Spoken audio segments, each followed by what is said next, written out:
오늘 시간에 주시는 살아계신 하나님의 말씀은 구약성경 여호수아 24장 14절에서 18절의 말씀입니다. 하나님 말씀 받을 때 다 함께 자리에 일어서셔서 한 목소리로 압독하겠습니다. 그러므로 이제는 여호와를 경외하며 온전함과 진실함으로 그를 섬기라. 너희의 조상들이 강 저쪽과 애굽에서 섬기는 신들을 치워버리고 여호와만 섬기라. 만일 여호와를 섬기는 것이 너에게 좋지 않게 보이거든 너희 조상들이 강 저쪽에서 섬기던 신들이든지 또는 너희가 거주하는 땅에 있는 아모리 족속의 신들이든지 너희가 섬길 자를 오늘 택하라. 오직 나와 내 집은 여호와를 섬기겠노라 하니 백성이 대답하여 이르되 우리가 결단코 여호와를 버리고 다른 신들을 섬기기를 하지 아니하오니 이는 우리 하나님 여호와께서 신이 우리와 우리 조상들을 인도하여 애굽 땅 종되었던 집에서 올라오게 하시고 우리 목전에서 큰 이적들을 행하시고 우리가 행한 모든 길과 우리가 지나온 모든 백성들 중에서 우리를 보호하셨으며 여호와께서 또 모든 백성들과 이 땅에 거주하던 아모리 족속을 우리 앞에서 쫓아내셨습니다. 그러므로 우리도 여호와를 섬기리니 그는 우리 하나님이십니다. 아니라 아멘. 우리는 지금 그 어느 시대보다 편리한 시대를 살아가고 있습니다. 집은 더 좋아졌고 더욱더 넓어지고 편해졌습니다. 우리 생활은 더욱더 풍요로워졌습니다. 기술은 더욱더 눈부시게 발전해서 우리의 눈앞에 있는 불편함은 어느새 정말 새로운 모습으로 변화되어 있음을 우리는 경험하며 살아갑니다. 그런데 참 이상하게도 가정은 점점 더 약해지고 있습니다. 가정의 결속력은 약해지고 대화는 사라지고 있으며 또 함께 있는 시간조차도 줄어들고 있습니다. 사랑보다는 상처가 깊은 가정이 되었고 신앙은 함께 그들을 묶고 또 대를 이어가는 이 신앙은 가정에서 점점 더 사라져 가고 있습니다. 식구라는 말이 있습니다. 한 상에서 한 식탁에서 둘러앉아서 함께 음식을 먹는 그 사람들, 그들을 식구라고 하죠. 그런데 이 시대는 식구가 사라지고 있습니다. 각기 개별적으로 인스턴트의 음식을 먹고 자기 시간에 출퇴근을 하기 때문에 식구가 사라지고 있는 것이죠. 가정의 식탁이 왜 중요한 것입니까? 우리는 그곳에서 예의를 배우고 또 질서를 배우며 또 권위를 인정하게 되고 그 시간을 통해서 치유와 연합의 시간을 경험하게 됩니다. 그런데 이제 가정은 이 식탁마저도 잃어버리고 말았습니다. 엊그제 제가 어떤 교수님에게 우리 학교의 밭에 있는 상추를 뜯어서 제가 드렸어요. 이 교수님이 절대 안 받겠다고 하는 겁니다. 왜 안 받으세요? 그랬더니 다른 분을 주면서 하는 말이 목사님, 저희 가정에서는 조리를 하지 않습니다 라고 하는 겁니다. 조리를 하지 않는 가정들이 점점 더 늘어가고 있습니다. 이제 우리의 가정은 앞으로 어떻게 되어질 것 같습니까? 왜 우리의 가정들이 이렇게 쉽게 무너지고 있는 것일까요? 집은 있는데 중심이 사라졌기 때문입니다. 과거에 우리의 믿음의 선배들은 아무리 가난하고 어렵고 힘든 시대를 살았어도 가정의 중심을 잃지 않으려고 애를 썼습니다. 조선 말기 그리고 일제강점기 시대에 우리의 많은 신앙의 가장들, 아버지와 어머니들은 새벽마다 온 가족이 함께 모여 성경을 읽고 찬송을 불렀습니다. 먹을 것은 부족했지만 그들은 예배를 포기하지 않았습니다. 아주 작은 사랑방과 같은 그 좁은 공간에 모든 식구들이 기거하고 살아가면서도 그들은 믿음 안에 살려고 몸부림쳤고 믿음으로 자녀들을 자라게 했습니다. 그들이 오늘 대한민국을 세운 지도자들이 되었고 그들이 오늘 교계를 세우는 교계의 지도자들이 되었습니다. 미국의 유명한 부흥사인 조나단 에드워드의 가정도 아주 좋은 예일 것입니다. 조나단 에드워드는 바쁜 연구와 목회 가운데서도 자녀들과 함께 늘 말씀을 나눴습니다. 그리고 늘 그들과 함께 기도했습니다. 그 시간을 가장 중요하게 여겼습니다. 그의 후손이 어떻게 되었을까요? 수많은 목회자와 선교사를 배출했고 수많은 교육자들, 교수들을 배출하는 믿음의 명문의 가문이 되었습니다. 미국의 대표적인 기독교 기업 중에 치크필레라고 하는 기업이 있습니다. 이 치크필레의 창업자는 트루엣 캐시라고 하는 사람인데요. 이 사람은 그의 가문을 믿음의 명문의 가문으로 세운 사람으로 유명합니다. 그는 늘 자녀들에게 사업의 성공보다 하나님 앞에서 어떤 사람이 되는가가 중요하다라고 가르쳤습니다. 여러분은 무엇을 중요하게 생각하십니까? 사업에 성공하는 것? 여러분이 나름대로 세상에서 인정을 받는 것? 자녀들이 여러분이 자랑할 만한 그런 직장에 들어가는 것? 상당한 급여를 받고 그리고 인정받는 것? 그것이 오늘 여러분들이 자녀들을 위해서 그토록 애쓰고 수고한 결과물인 것입니까? 저는 오늘 이 시대의 가정의 교육을 바라보면서 마치 기초는 없는 건물을 짓는 위험한 행위가 아닐까라는 생각을 해봅니다. 그래서 우리 자녀들이 시달립니다. 조그만 고난에도 폭풍에도 견뎌내질 못합니다. 정신적인 아픔과 인간관계 어려움 속에서도 견뎌내질 못하죠. 반면 여러분들은 어떠셨나요? 혹독한 시련과 어려움 가운데도 믿음을 지키고 말씀을 붙잡고 그 모든 어려움들을 이겨냈습니다. 이 치크필레라고 하는 기업을 보면서 사람들 모두는 비웃었다고 합니다. 아니, 그 수많은 전국의 매장을 주일에 문을 닫는 이 치크필레라고 하는 기업은 오래가지 못할 것이다. 어디까지 가나 보자 라고 비웃었습니다. 그러나 그런 엄청난 손해를 감수하면서도 그 기업은 늘 하나의 원칙을 지킵니다. 주일은 하나님께 드리는 날입니다. 라는 믿음의 고백이었습니다. 사람들이 비웃은 이 기업이 어떻게 되었을까요? 세상에 놀랍게도 전 미국에서 가장 높은 고객의 만족도와 신뢰도를 가진 기업이 되었습니다. 무엇보다 중요한 것은 오늘 여러분들이 돈보다 믿음을 물려주고 사업보다 가정 예배를 우선하며 그리고 자녀들에게 그 어떤 것보다 말씀 안에 말씀 위에 그들의 인생을 세워가도록 기도하고 교육하고 또 본이 되고 이끄는 우리 부모들이 되어야 하겠습니다. 그런데 이런 믿음의 명문 가문과는 다르게 하나님 없는 가치관 속에서 살아온 가문들은 어떻게 되었을까요? 지금은 번성하는 것 같은데요. 뿌리 내리지 못한 나무, 줄기가 어떻게 됩니까? 그 나무의 결과가 어떻게 되나요? 점점 시들죠. 점점 말라요. 그리고 죽어가게 되는 것입니다. 결국 한 가정의 방향은 무엇을 중심에 두느냐에 달려 있는 것입니다. 성경은 가정을 단순한 공동체로 말하지 않습니다. 성경은 이 가정이 하나님 나라의 가장 작은 교회이다 라고 말씀합니다. 그래서 사탄은 우리의 가정을 가장 먼저 공격합니다. 아담과 하와의 가정이 그러했고 노아 이후의 가정이 그러했으며 다윗의 가정이 그러했습니다. 그리고 오늘 우리들의 가정 또한 그러합니다. 도대체 사탄은 왜 가정을 공격하는 것일까요? 가정이 무너지면 여러분의 신앙이 무너지기 때문입니다. 가정이 무너지면 교회도 무너지고 다음 세대도 무너지기 때문입니다. 제가 지난주에 5시 30분에 예배를 드리는 지역에 수백 명씩 모이는 교회를 몇 곳 방문하게 되었습니다. 참으로 놀라운 일은요.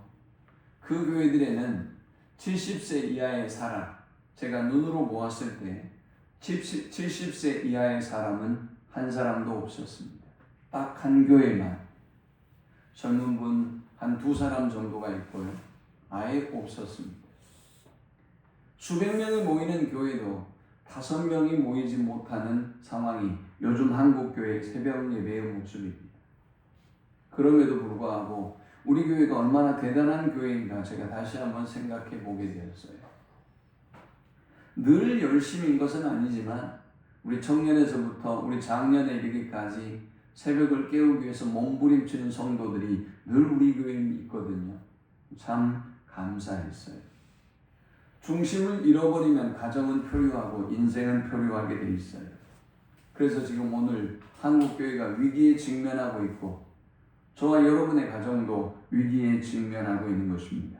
바로 이 상황에 전쟁의 영웅이었던 믿음의 사람이었던 가나안 정복 전쟁을 승리로 이끌었던 여호수아 장군이 오직 나와 내 집은 여호와만을 섬기겠노라 라고 신앙의 고백을 모든 이스라엘 백성들 앞에 선포합니다. 오늘 여호수아는 왜 이런 말씀을 전했을까요? 과연 우리의 가정이 믿음 위에 세워지고 믿음의 가정이 된다는 것은 어떤 의미일까요?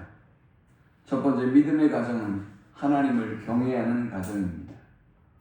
14절에 그러므로 이제는 여호와를 경외하며 온전함과 진실함으로 그를 섬기라 했어요.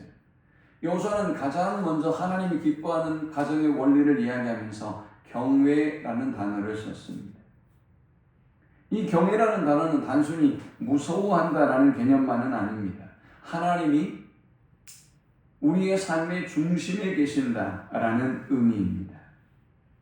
하나님을 경외하는 믿음의 사람은, 하나님을 경외하는 믿음의 가정은 어떻게 하나님을 섬길까요?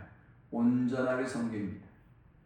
마음과 뜻과 힘을 다해서 온전하게 섬깁니다. 마음은 여기 있는데, 몸은 여기 있는데 마음은 멀리 있거나 또 마음은 여기 있는데 몸이 다른 데 있는 그런 신앙생활을 하지 않습니다. 이 사람들은 언제든지 예물을 봉헌하든 예배를 하든 봉사와 헌신을 하든 마음을 다하여 육신을 다하고 힘을 다하여 온전히 하나님을 경외하는 것입니다. 진실함으로 하나님을 섬깁니다. 하나님이 경외의 대상이기 때문에 그렇습니다. 그런데 하나님을 경외하지 않는 사람은 어떨까요? 주인 그렇게 중요합니까?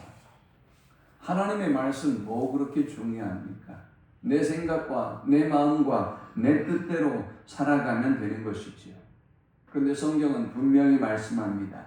여호와를 경외하는 자가 복이 있다. 가정의 진정한 기초는 돈이 아닙니다. 하나님을 경외하는 믿음입니다. 아브라함의 가정을 보십시오. 아브라함의 가정 완벽하지 못했습니다. 실수도 많았습니다. 믿음의 가장이 흔들리고 연약하고 거짓말쟁이가 되었습니다. 그러나 아브라함의 가정은 믿음의 조상의 가문이 되었고 또 모든 믿음의 가문의 본이 되었습니다. 도대체 왜입니까? 무엇 때문에 그렇게 된 것입니까? 하나님을 중심에 두었기 때문입니다. 믿음의 가정은 예배를 중심에 둡니다. 주의를 거룩하게 지킵니다. 기도를 놓치지 않습니다. 말씀을 가까이 합니다. 부모가 먼저 신앙의 본을 보여줍니다. 자녀는 부모의 등을 보며 신앙을 배웁니다. 부모가 예배를 소중히 여기면 자녀들도 예배를 소중히 여깁니다. 부모가 기도하면 자녀도 기도를 배우게 됩니다. 부모가 말씀 앞에 무릎 꿇으면 자녀도 하나님 앞에 서는 법을 배우는 것입니다. 우리 학교에 새로운 교수들이 많습니다. 이 교수들을 제가 13명을 제자 훈련하고 있습니다. 감사하게도 이분들 대부분이 예수 그리스도를 영접했고 이번에 세례받지 않는 분들이 4분이 세례를 받습니다. 놀라운 일이죠. 여러분 교수들이 얼마나 교만한지 아세요? 근데 이분들의 눈빛을 보면 놀랍습니다. 지금 예배하고 있는 여러분보다 훨씬 더 사모합니다. 한 마리도 놓치지 않기 위해서 정말 열정적으로 배우고 있어요. 그런데요, 지난 목요일에 우리 총장님께서 하루 특별 강의를 하러 오셨어요. 무슨 말씀을 전할까? 가만히 들어보니 총장님의 삶에 걸어온 간증, 하나님의 역사를 우리 교수들에게 전해주셨습니다. 우리 총장님이 여러분 어떤 분인 줄 아세요? 자기가 그렇게 얘기하더라고요. 제가 이렇게 거듭난 하나님의 사람이 되기까지 하나님은 저를 50년을 기다려 주셨습니다. 그리고 저를 만나 주셔서 제가 이렇게 변화되었습니다. 라고 간증했습니다. 우리 총장님 아버님은 아주 대단한 목사님이세요. 고아원을 세우고 그리고 신흥학원을 세우고 교회를 18개나 개척한 한국의 성자입니다. 그분의 아들로 태어나서 고아원에서 수많은 고아들과 어려운 어린 시절을 보냅니다. 너무나 아버지가 꼴도 보기 싫어서 예배드리고 찬송하고 설교하는 그 아버지의 교회에서 아들 우리 강성종 총장이 목탁을 두드리며 예배를 드렸습니다. 교회를 향하는 그 길목에 또랑이 있는데요. 옛날에는 노출된 그런 또랑이 있었죠.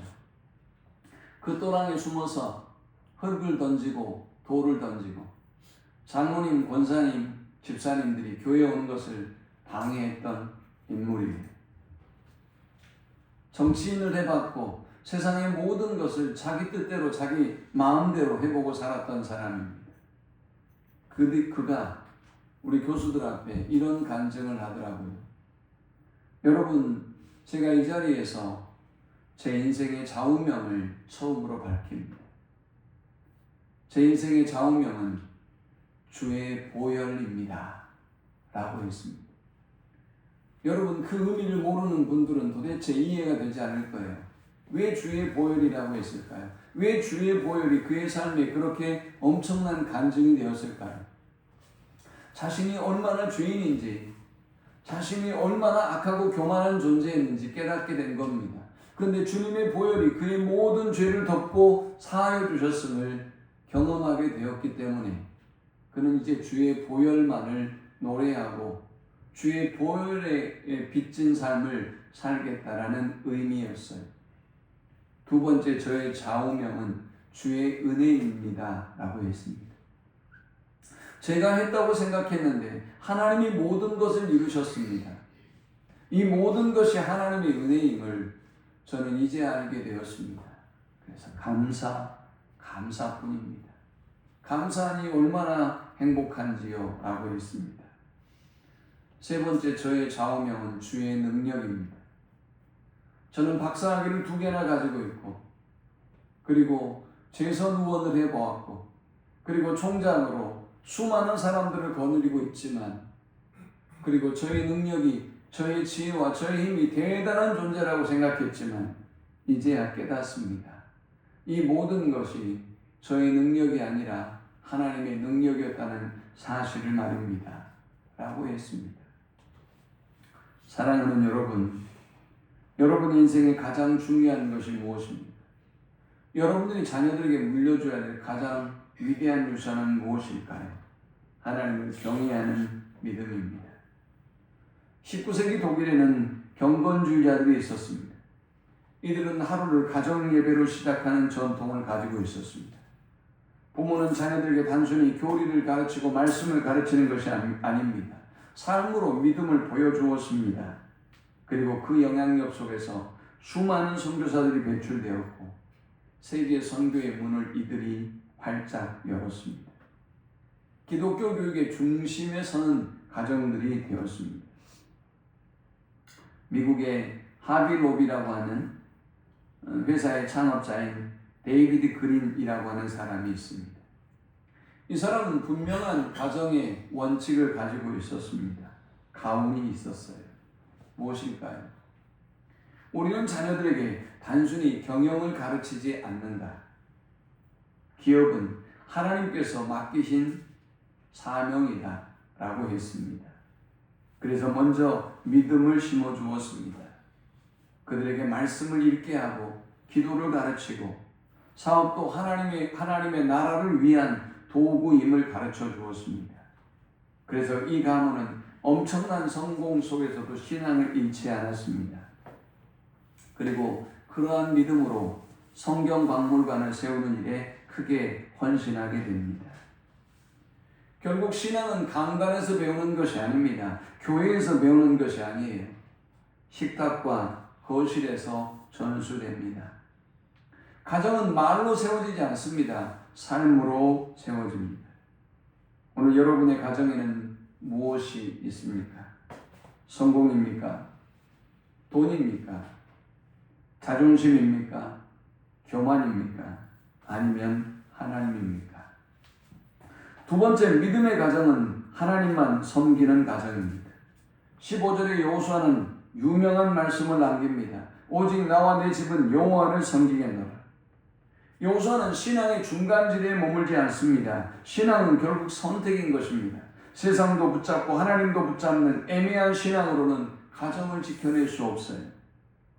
술도 먹고 담배도 피우면서 건강을 지켜낼 수 없어요. 세상의 쾌락을 여전히 즐기면서 여러분의 건강을 지켜낼 수 없고 가정을 지켜낼 수 없는 것입니다. 그래서 여호수아는 백성들에게 선포합니다. 섬길 자를 오늘 택하라. 왜 오늘입니까? 신앙의 결단은 미루는 순간 약해지기 때문입니다. 신앙이 성장하는 사람들 보세요. 하나님이 말씀하시면, 목사님이 말씀하시면, 교회에서 말씀하시면 바로 순종해요. 절대 미루지 않습니다. 오늘 기도합니다. 오늘 예배합니다. 오늘 제자 훈련을 시작합니다. 그러나 신앙의 결단을 늘 미루는 사람이 있어요. 다음에 하겠습니다. 때가 되면 하겠습니다. 네, 제가 이번 일만 끝나면, 중요한 일만 끝나면 하겠습니다. 나중에 기도하지, 나중에 헌신하지, 나중에 제대로 믿지. 그러나 그에게 나중은 결코 오지 않습니다. 그것이 영원히 됩니다. 저는 수없이 오랜 신앙생활 가운데 그런 사람을 수없이 봐왔어요. 가정도 마찬가지입니다. 신앙의 교육은 저절로 되지 않습니다. 부모가 결단해야 되는 것입니다. 의도적인 결단이 있어야 합니다. 우리 가정은 예배의 중심이, 우리 가정의 중심은 예배이다. 우리 가정은 예배의 가정이 되겠다라는 선택과 결단이 있어야 합니다. 우리 가정은 말씀의 가정이다. 우리 가정은 말씀을 가장 우선하는 가정이 되겠다라는 믿음의 결단이 있어야 하는 것입니다. 우리의 가정은 세상의 가치보다 하나님 나라를 우선한다 라는 결단이 있어야 합니다. 여호수아는 개인 신앙으로 끝나지 않았습니다. 나와 내 집이라고 했습니다. 그는 가정을 영적인 공동체로 세우기로 결단했던 것입니다. 오늘 가장 위험한 신앙은 혼자 믿는 신앙입니다. 아버지는 믿고 자녀는 세상으로 가고, 남편은 믿고 아내는 세상에 헤매이고 있고, 또 아내는 믿고 남편은 세상에서 헤매이고 있는 가정은 믿음 안에 굳게 서기 어렵습니다. 자녀들을 말씀 안에 세우는 일이 불가능합니다. 신앙은 유산입니다. 함께 예배하고, 함께 기도하고, 함께 눈물 흘리며, 함께 회개하고 물려줘야 될 유산입니다. 사랑하는 여러분, 믿음이 돈보다 더 소중한 유산이라는 사실을 아십니까? 집을 물려주고 남겨주는 것보다 예배를 남겨야 합니다.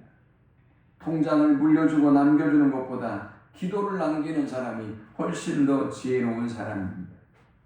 세상은 자녀들에게 경쟁력을 가르칩니다. 하지만 하나님은 거룩을 가르치라고 말씀합니다. 링컨 대통령은 어린 시절 계모에게서 하나님의 말씀을 배웠습니다. 그의 어머니 낸시 행크스 링컨은 넉넉하지 않은 가정 형편 속에서도 자녀에게 하나님을 경외하는 마음을 심어주었습니다. 링컨은 훗날 이렇게 고백합니다. 내가 된 모든 것은 오직 어머니의 기도 덕분이다. 미국의 최초의 현대식 백화점을 만들었던 존 워너메이커 역시 어머니와 어머니의 철저한 신앙 교육에서 성장했습니다. 그는 평생 그 어머니의 가르침을 따라 정직한 경영을 했습니다. 거대한 사업가가 된 이후에도 그는 60년 넘게 교회학교 교사의 직을 섬겼습니다. 세상은 성공하면 교회를 떠납니다. 교회를 정치의 판의 수단과 발판으로 삼죠.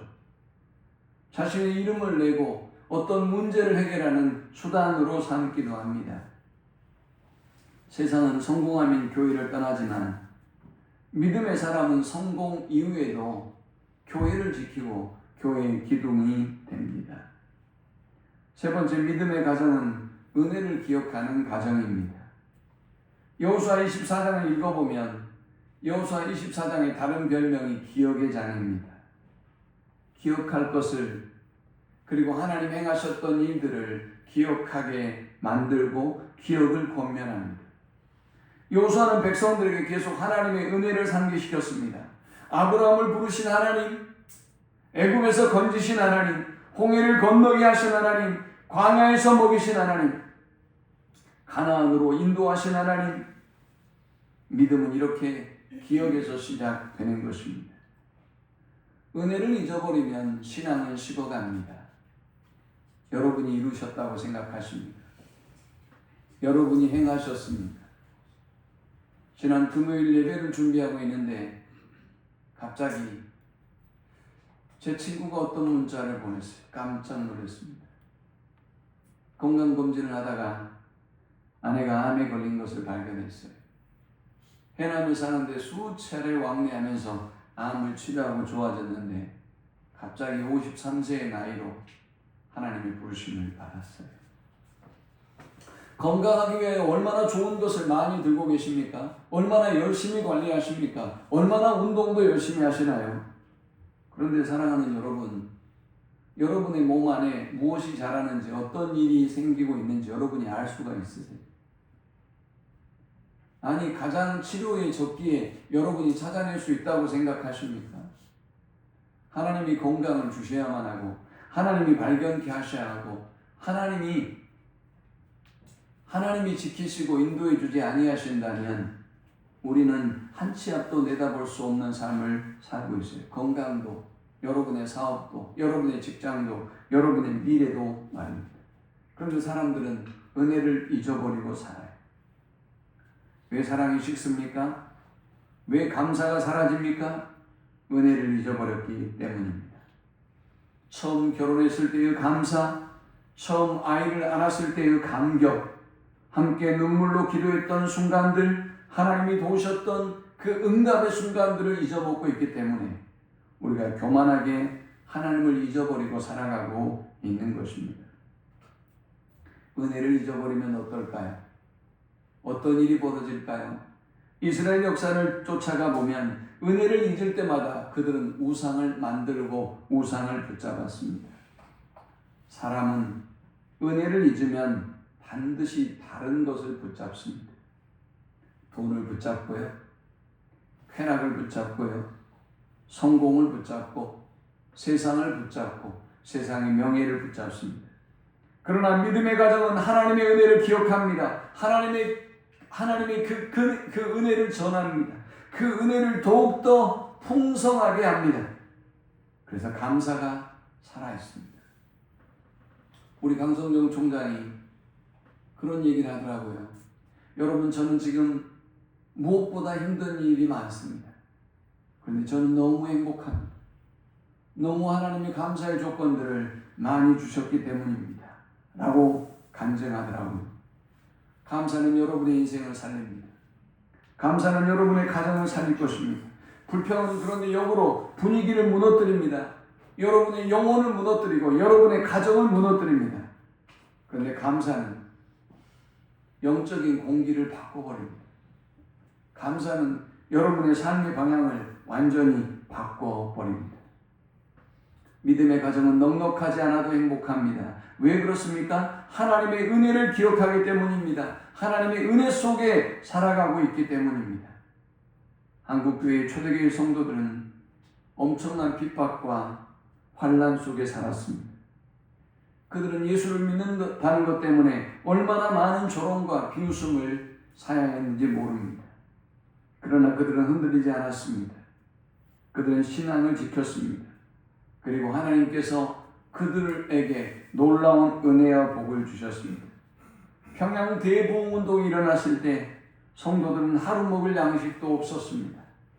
그런데 그들은 저녁마다 가족이 둘러앉아서 하나님께 감사의 제목을 나눴습니다. 그 감사가 자녀들의 마음속에 깊이 새겼고 그 후손들이 그 믿음을 이어갔던 것입니다. 록펠러 가문 역시 어린 시절 어머니의 훌륭한 신앙의 교육 속에 이 록펠러가 성장했습니다. 그의 어머니는 아이에게 눈만 뜨면 이 세 가지를 말했습니다. 11조를 반드시 드려라. 빚지지 말거라. 주의를 거룩히 지켜라. 록펠러는 세계 최고의 부자가 되었지만 평생 이 어머니의 가르침, 이 어머니의 기도를 잊지 않았습니다. 결국 자녀는 부모가 가장 중요하게 여기게 되는 것을 배우는 것입니다. 여러분의 가정은 무엇을 기억하고 있습니까? 상처입니까? 실패입니까? 서운함입니까? 아니면 하나님의 은혜입니까? 네 번째, 믿음의 가정은 믿음을 전수하는 가정입니다. 여호수아는 자기 세대에서 끝나는 신앙을 원하지 않았습니다. 그 믿음이 다음 세대에 이어지기를. 자기는 하나님이 데려가고 부르시지만 그러나 그 다음 세대가 더 훨씬 훌륭한 믿음 안에 서기를 간절히 열망했습니다. 사사기를 보면 여호수아 이후 시대에는 하나님을 알지 못했다 라고 기록하고 있습니다. 얼마나 큰 비극입니까? 한 세대의 신앙이 다음 세대의 신앙으로 이어지지 못하고 있습니다. 오늘 한국교회의 가장 큰 위기가 무엇입니까? 교회는 있는데 저 서구의 교회들처럼 건물은 남았는데 신앙이 전수되지 않고 있어요. 새벽 예배에 섬겼던 그 나이든 권사님들 외에 새벽 예배를 지킬 수 있는 사람들이 없어요. 하나님의 능력을 믿고 간절히 붙잡는 사람들이 없어요. 우리의 믿음의 선배들은 집을 구하고 월세를 구하든 전세를 구하든 예배생활과 교회를 섬기는 일을 가장 우선에 두고 결정했어요. 그러나 이 시대의 사람들은 어떤 집을 사야 돈이 될까? 어떻게 해야 생활이 편할까? 어떻게 해야 더 좋은 집에 내가 살아볼까? 라는 데만 관심을 기울이고 있어요. 이것이 오늘 한국교회의 가장 큰 위기의 원인이 되는 것입니다. 오늘 우리 교회들의 신앙의 위기는 무엇일까요? 자녀들을 교회 교육 프로그램에 맡겼어요. 여러분 알고 계십니까? 성경은 신앙교육의 첫 번째 책임이 가정에게 있다고 말해요. 가정이 신앙교육의 출발이에요. 부모는 여러분이 세상에서 가장 먼저 만나는 목회자입니다. 식탁은 우리가 둘러앉은 그 식탁은 예배당이 됩니다. 가정은 하나님이 가장 사랑하시는 가장 적은 교회인 것입니다. 자녀들은 부모의 기도를 기억합니다. 새벽에 들리는 기도 소리, 성경 읽는 모습, 눈물로 예배하는 모습을 그들은 기억합니다. 그 기억이 평생 신앙의 뿌리가 되는 것입니다. 유대인들은 이 신앙의 중심이 하나님께 교회에 있었어요. 그래서 지금까지도 그 신앙을 잘 전수해 내고 있습니다. 여러분들이 자녀들에게 물려줄 수 있는 가장 최고의 기업은 뭘까요? 통장이라고 생각하십니까? 사라질 수 있습니다. 큰 집이라도 하나 물려줘야 되겠다고 생각하십니까? 그 또한 관리 못하고 망가질 수 있어요. 뿌리 내리지 못한 나무처럼 시들어 비틀어 말라지게 될 것입니다. 시대가 변하듯 그들의 가정에도 위기와 어려움이 찾아오고 수많은 폭풍과 파도를 만나야만 합니다. 그 모든 것을 이겨낼 수 있는 방법은 믿음 이외에는 없는 것입니다. 제가 얼마 전 고향에 다녀온 적이 있죠. 많은 친구들을 갑자기 만나게 됐어요. 그런데 참으로 놀랍게도요. 물론 제가 그런 친구들만 만났는지는 잘 모르겠지만 제가 만났던 친구들 가운데 85%가 이혼 가정이에요. 어떻게 설명할 수 있을까요? 그만큼 우리 가정에 수많은 위기와 어려움이 있다는 것이죠. 여러분들이 물려줄 것은 유산이 아니에요. 통장이 아니에요. 믿음이라는 사실을 우리가 잊지 말아야 하겠습니다. 말씀을 맺습니다. 여호수아는 오늘 민족 앞에 단호하게 선언합니다. 오직 나와 내 집은 여호와를 섬기겠노라. 이 선언은 시대를 바꾸는 선언이 되었습니다. 너의 가정은 지금 누구를 섬기고 있느냐? 라고 주님이 여러분에게 묻습니다. 세상이십니까? 물질이십니까? 성공이십니까? 가정은 저절로 세워지지 않는다고 했습니다. 누군가의 결단이 있어야 됩니다. 아버지의 결단이 있어야 되고 어머니의 결단이 있어야 되고 믿음 좋은 자녀의 결단이 있어야 그 가정이 예배의 자리로 돌아오게 되는 것입니다. 그 가정이 다시 기도하게 되는 것입니다. 그 가정이 다시 믿음 위에 굳게 설 수 있는 것입니다.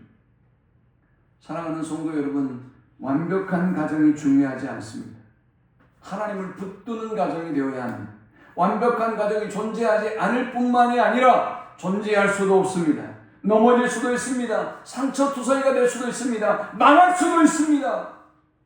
세상의 비웃음과 조롱거리가 될 수 있고 형제가 형제를 배신하고 죽이기까지 할 수도 있습니다. 그럼에도 불구하고 우리의 가정이 믿음 위에 굳게 서면 소망의 가정이 되고 하나님의 축복의 가정이 되고 그 하나님의 형통한 복이 담장을 넘는 축복을 이뤄냈던 것처럼 요셉과 같은 아름다운 축복이 넘치는 가정이 될 것입니다. 5월을 마치면서 여러분의 가정을 다시 돌아보고 나는 우리 가정을 어떻게 세우고 있는가? 우리 가정은 어떻게 나아가야 하는가? 우리는 무엇을 물려줄 수 있을 것인가를 고민하고 결단하는 은혜의 하루가 되기를 축원합니다. 우리 함께 기도합시다.